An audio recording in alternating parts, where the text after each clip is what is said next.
अस्सलाम वालेकुम, welcome to my channel. Class 7 mathematics exercise 12.5 हमने स्टार्ट की हुई है। क्वेश्चन नंबर 3 आज इसका हमने करना है। Huma purchase 40 prayer mats of various material. Huma various materials के मैट्स ख़रीदती है, जाय नमाज इंक्लूडिंग, जिसमें 13 वूल मैट्स हैं, 16 कॉटन के हैं एंड रिमेनिंग जो हैं वो प्लास्टिक के हैं। She picked up mat randomly. अब वो उस बॉक्स में से रैंडमली कोई सा भी मैट मतलब पिक करती है और हमने मालूम करना है उसकी प्रोबेबिलिटी और फिर बताना है कि वो जो प्रोबेबिलिटी सर्टेन है या इम्पॉसिबल है, और फिर हमने मालूम करना है प्रोबेबिलिटी ऑफ कंप्लीमेंट। पहला है पी वूल मैट। अब क्वेश्चन में मेंशन है कि हुमा 40 प्रेयर मैट्स ख़रीदती है यहाँ पर, तो टोटल हमारे पास क्या आ जाएगा? टोटल आउटकम 40 होगा।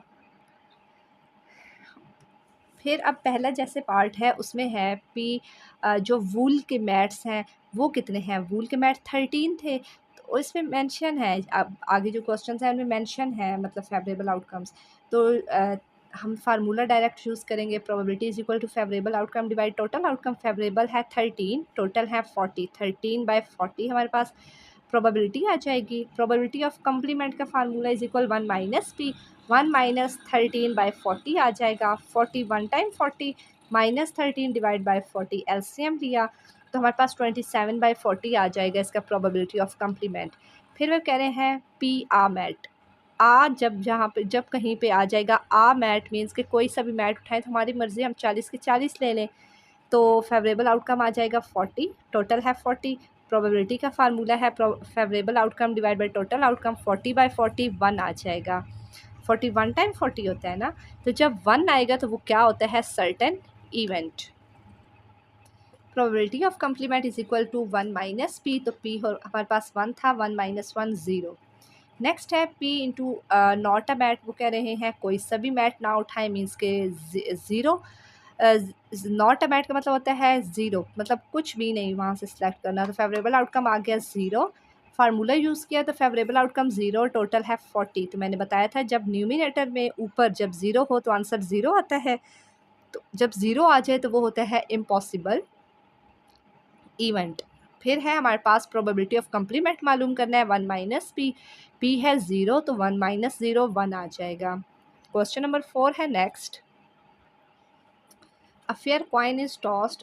ये कॉइन की एक पिक बनी हुई है। हमने कॉइन टॉस करना हो तो हम जहाँ थंब पे रखते हैं और उसे ऐसे ऊपर करते हैं तो वो कॉइन को टॉस करते हैं। Find the probability of the following event if and tail. फिर हमने बताना है कि वो सर्टेन इवेंट है या इम्पॉसिबल है, और फिर प्रोबेबिलिटी ऑफ कंप्लीमेंट मालूम करना है। अब जो कॉइन है उसकी दो साइड्स हैं, या वो हेड है या वो टेल है। अब क्वेश्चन नंबर 4 में टोटल आउटकम क्या होगी? 2 होगी। क्यों होगी? क्योंकि एक हेड होता है एक टेल, इन दो के अलावा हमारे पास कुछ नहीं होता थर्ड, तो टोटल आउटकम 2 आ जाएगी। पहला सवाल है पी आ हेड, मीन्स कि जब हेड होगा तब टेल नहीं होगा, तो हेड और टेल में हेड कितनी दफ़ा है? हेड एक दफ़ा है तो 1 आ जाएगा। फार्मूला हमने लगाया तो 1/2 इसका आ गया। प्रोबेबिलिटी ऑफ कंप्लीमेंट का फार्मूला 1 माइनस पी, 1 माइनस 1/2। जब हमने किया एलसीएम लिया तो 1/2 इसकी प्रोबेबिलिटी ऑफ कंप्लीमेंट आ गया। पी ऑफ टेल, तो हमारे पास जो हेड और टेल है उनमें टेल भी एक ही दफ़ा है तो फेवरेबल आउटकम भी 1 आ गया और टोटल आउटकम 2। तो फार्मूला यूज़ करेंगे हैं तो हमारे पास फेवरेबल आउटकम 1 है, टोटल 2 है, तो सेम उसी तरह हमारे पास ये यूज़ होगा। प्रोबेबिलिटी ऑफ कंप्लीमेंट 1 माइनस 1/2, इसका एलसीएम लिया तो प्रोबेबिलिटी ऑफ कंप्लीमेंट भी आ गया 1/2। फिर है पी नंबर 3। तो क्या आपके पास हेड और टेल में एक होता है हेड और एक होता है टेल, क्या इसमें हमारे पास 3 नंबर है? कोई नहीं है ना, तो फेवरेबल, जब नंबर 3 है ही नहीं तो फेवरेबल आउटकम क्या आ जाएगी? 0 आ जाएगी। फार्मूला जब हम यूज़ करेंगे तो फेवरेबल आउटकम 0, टोटल आउटकम है हमारे पास 2।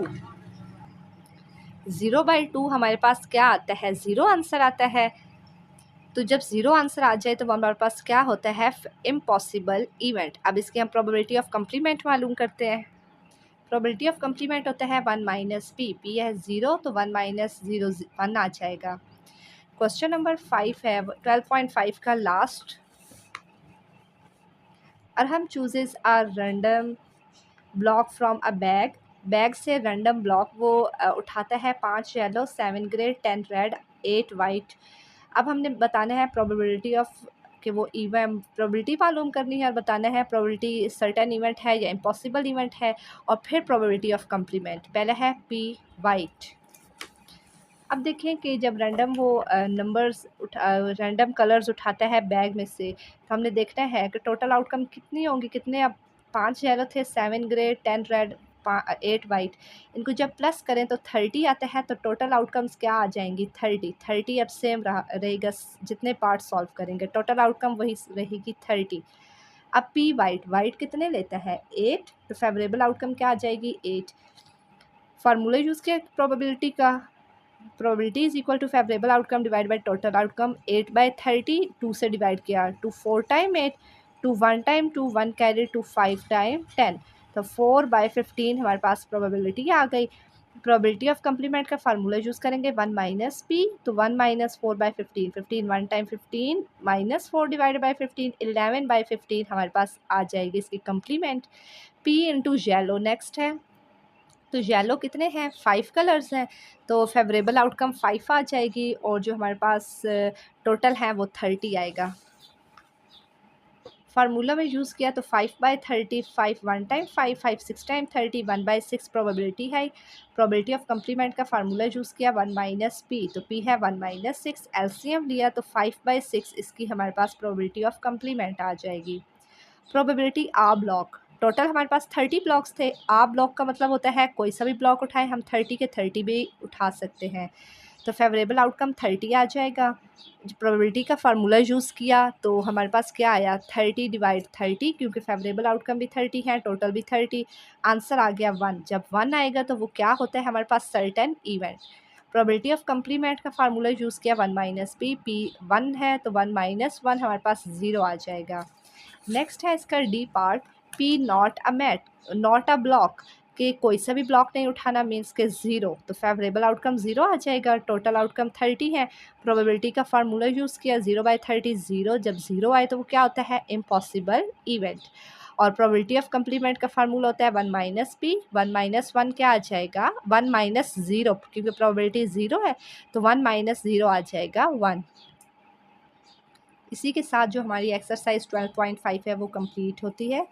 बहुत इजी एक्सरसाइज है, 2 फार्मूला यूज़ हो रहे हैं, प्रोबेबिलिटी और प्रोबेबिलिटी ऑफ कंप्लीमेंट का। आपने जो बस गिवन स्टेटमेंट है उसको अच्छे से अंडरस्टैंड करना है, और फिर प्रोबेबिलिटी का फार्मूला यूज़ करना है, और फिर आपने प्रोबेबिलिटी ऑफ कंप्लीमेंट का फार्मूला यूज़ करना है। इन क्वेश्चंस को आप अच्छे से करें, समझें। कोई सा भी क्वेश्चन हो तो आप कमेंट सेक्शन में लाजमी पूछिएगा। Thank you.